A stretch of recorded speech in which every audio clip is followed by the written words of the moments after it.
I'm going to recap the national title game in the NCAA tournament for Division I men's basketball. And I apologize for looking down because I cannot memorize all this stuff. 1 seed Michigan defeated 2 seed UCONN 69-63. Michigan didn't cover the 6.5 point spread, but who cares at the very end of the day? They flat out won the game here. And this is the first national title for Michigan since 1989. And when you think about it, they've been so close since then, like 1992, 1993. I know those were both vacated by NCAA, but 2013 and 2018. Now, UConn, this was the first time they finished as runner-ups in this sport. I'm not surprised that Michigan won the game. To me, it was about the margin. I thought UConn's luck was going to run out eventually. After all, they needed a miracle shot and come back to beat Duke in the Elite Eight. And it's very similar to like Michigan State coming back on them in the Sweet 16. And they did have a favorable matchup against Illinois. After all, they already beat them once this year. And a neutral floor, and they did it again. And I always thought anyway, whoever was going to win the Michigan and Arizona game was going to win the national title. I really did. UConn finishes 34-6 overall, 17-3 in the Big East, while Michigan is 37-3 overall, 19-1 in the Big Ten. And this does mean in the 3 biggest sports of college athletics, the Big Ten has won. Remember, yesterday UCLA women's basketball won a national title, and the first one for the Big Ten since 1999. For the men's basketball, this is the first one since 2000. And then obviously football, Indiana won it all for the first time. And what a job by Dusty May as head coach at Michigan in year 2 at the program.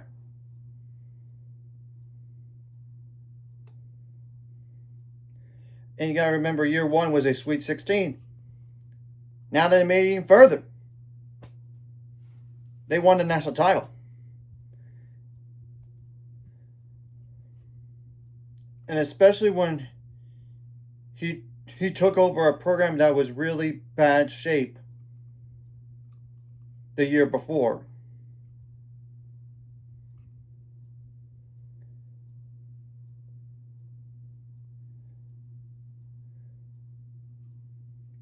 I mean, it was the last year to Juwan Howard, and they finished 8-24 overall, 3-17 in the Big Ten. What a turnaround by Dusty May. UConn did make it interesting down the stretch, and it did not totally go away. I'm giving that credit. Michigan was up at halftime, 33-29. Yeah, UConn was actually leading in the first half, but then Michigan took the lead and practically never looked back. In the second half, Michigan did score a little bit more, 36 points. Same thing goes for UConn with 34 points. But there's more to the game than that. That's why I'm going to go over the last minute of the game. This is besides the stats, of course. And after I go over the stats, I'll go over the outlooks for both these squads. And this is pending transfer portal, which you know the transfer portal is officially open today. So you got to keep that in mind, because I cannot predict transfer portal stuff happening. What I could predict though is the amount of seniors gone and a few potential NBA players as well. Like one, granted, some maybe a few of them are like seniors anyway, so they're done. So you guys get the point there.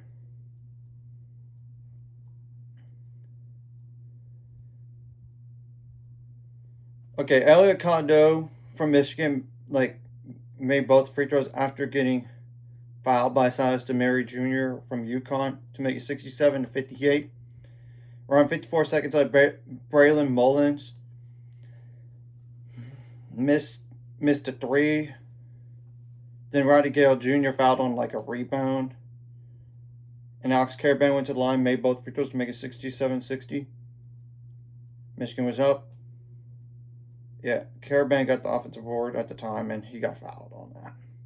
And Michigan did call timeout around 48 seconds left, and Yaxel Lindenborg did turn the ball over.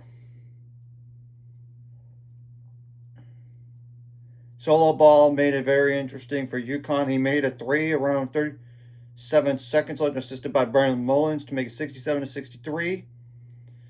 So the game was not totally over yet by any means. Jalen Stewart fouled for UConn around 29 seconds left, and Roddy Gale Jr. he missed both free throws, and that's like that they were on a streak of making so many free throws in a row at the time. Remember that. And Braylon Mullins got the defensive board for UConn, and Alex Caravan missed a three around 17 seconds left. Trey McKinney got the defensive board for Michigan, and Malachi Smith fouled for UConn. And I don't know why that Dan Hurley decided to review something like for like an appeal for possibly something flagrant. Yeah, I didn't see anything at the time about that, and they were obviously charged with the timeout. And right then, and Trey McKinney went to the line, made both free throws to make it 69-63. Malachi Smith missed a driving layup, but Roddy Gale Jr. got the defensive board, and he decided just to throw the ball all the way across half court, which makes a lot of sense. Make them try to retrieve it, and then not have enough time to get two shots potentially. And Alex Caravan obviously got the ball, and they couldn't get the shot up in time for UConn. And I don't blame that tactic. You got to find a way to reduce the amount of time left in the game. That's one of the best ways. Now, UConn didn't shoot the ball great in the game, 31% from the field on 68 attempts, 27% on threes on 33 attempts, 75% on free throws on 16 attempts, 46 rebounds, 22 offensive, 9 assists, not a great number, 11 turnovers, 4 steals, 2 blocks, 22 fouls, 9 bench points. I mean, Malachi Smith with 6 and Jalen Ross with 3. Now, 4 double-digit scorers combined for Alex Caravan in his last game had a double-double, 17 points and 11 rebounds, though he was inefficient, 5 for 14 from the field, 3 for 10 on threes, 4 for 6 on free throws. Terrence Reed Jr. also had a double-double, 13 points and 14 rebounds, though he was inefficient in his game, 4 for 12 in the field, 0 for 1 on threes, 5 for 6 on free throws. Braylon Mullins with 11 points, and Solo Ball with 11 points as well. And this could be the last game for Braylon Mullins, and you'll know why later. So that's 22, 35, 52 points right there, and only like Malachi Smith with 6 points or more. He had exactly 6. Now, Michigan had 13 bench points. 4 points by Roddy Gale Jr., Trey McKinney with 9, 3 double-digit scorers. Combined for Yaxel Lindenborg had 13 points, though he was inefficient, but he did majority of the damage in the second half, though. 4 for 13 from the field, 0 for 5 on threes, 5 for 5 on free throws. Morris Johnson Jr. had a double-double, 12 points and 10 rebounds. Elliot Cadeau had 19 points in the game, so that's 32. That's 44 points right there, and 2 players scored 61 points in this game. I mean, I already kind of mentioned Trey McKinney with 9 points, though he was inefficient, 2 for 9 from the field, 1 for 4 on threes, but made all 4 free throws. And there's Ade Mara with 8 points as well. So that's 17 right there. And Michigan shot the ball better from the field, 38% on 55 attempts. Yeah, they took 13 less shots, and they still won the game. They were not as good from 3 in this game, 13% on 15 attempts. But here's the big difference, though. 89% on free throws on 28 attempts. That's only 3 misses. Pretty good, to say the least. They did get out rebounded the game. They had 39, 12 of those offensive. They only had 7 assists. Not exactly a great number, but they only had like 10 turnovers though. 6 steals, 6 blocks, 13 fouls. Now I'm going to go to the points out turnovers, points in the paint, fast break points as well. Points out turnovers did favor UConn in this game, 8-4. Same thing goes for the fast break points, 4-2. Michigan did win the points in the paint battle, 36-22.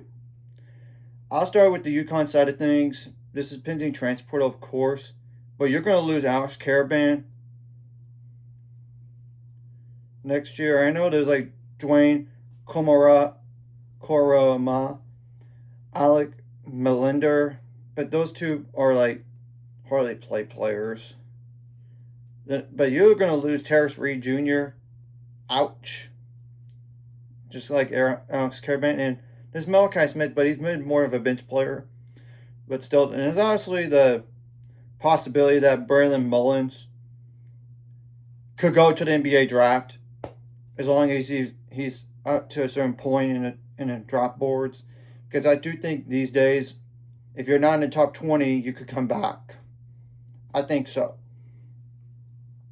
I don't know about Solo Ball being there, but I'm just giving you guys a heads up about that. Now, Michigan, I totally forgot about going over the freshmen too for UConn, so that's.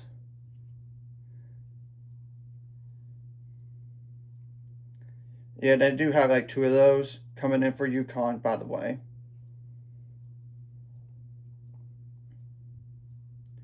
Now, for Michigan, you're going to lose Namari Burnett. He's been a starter for you, so that hurt a little bit. Roddy Gale Jr., he's been most of it like a bench player for most of this year, but he did start in the past for Michigan. Last year, and he was a starter. Saw him at Ohio State prior. So it's a decent loss. And obviously, Yaxel Lindeborg in his 1 year. Yeah, he's been mostly a starter. I know there's Charlie May, but that's more of a leadership role type. And as well, Cheddar. He's been like more as a bench player, but you guys get the point. And I know there's that question of like, will LJ Kaysen for Michigan play next year? Because he tore his ACL. I wouldn't personally count on it. You got to give him time to heal for next year. You got to. The last thing you want to do is rush a guy coming out from a torn ACL. Now, there's obviously the question of, Ade Mara, is he going to go to the NBA draft?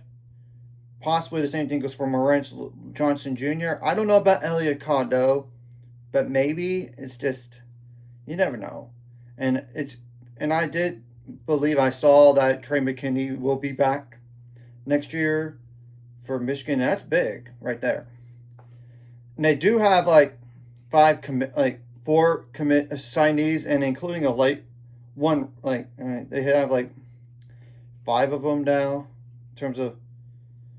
Actually, 6 of them now. 6 signees now with the most recent addition.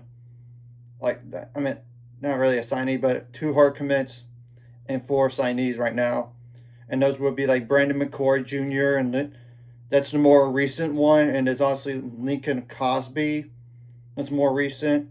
I know there's Marcus Moeller, like he's from Spain. There's Malachi Brown, Joseph Hartman, and Quinn Costello. So, just the heads up right there. So, yeah, they got some freshmen coming in. I do expect them to try to add transfers where it's needed for both of these squads going into next year. And I'm not going to pay attention to the way too early top 25 stuff. I'll just more pay attention to the last AP poll in Division I men's basketball for the 2025-2026 season. It's too hard to predict way too early stuff when you don't even know the rosters. After all, today starts the first. Today starts the first day of transfer portal for everybody. I know there's already like some that have said I planned on going to the transfer portal. That's different.